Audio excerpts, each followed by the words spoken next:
for the life of me, every time I came across the scripture, I always thought of it from the obvious. I always focused on the obvious aspects of the scripture. And you read the rest of the chapter, you understand where I'm coming from.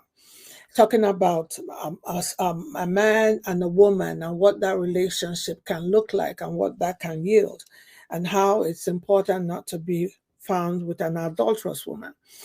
I realize that there is more to the scripture than meets the casual eye, and that's why you need the Spirit of the Lord upon the word to give you revelation. You see, the word my son at the beginning of the chapter is not just speaking to a male figure, he's speaking to my son.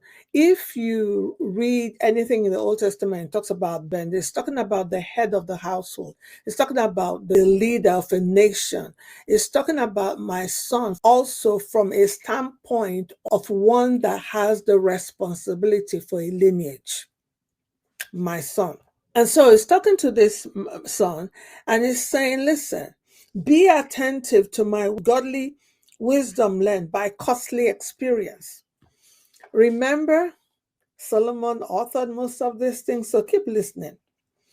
Then he goes on and he talks about what will happen to you if you allow yourself to be distracted by the lips of an immoral woman. But then, if you pay attention to verse 2, it says that you may exercise discrimination and discretion, good judgment, and your lips may reserve knowledge and answer wisely to temptation.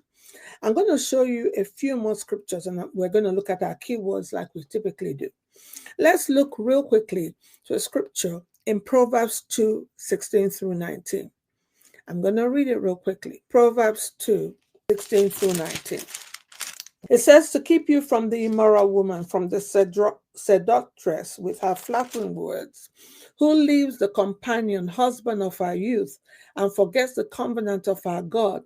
For her house leads down to death, and her path leads to the dead.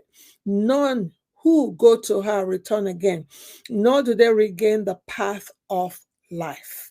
So keep that at the back of your mind as we talk about the adulteress.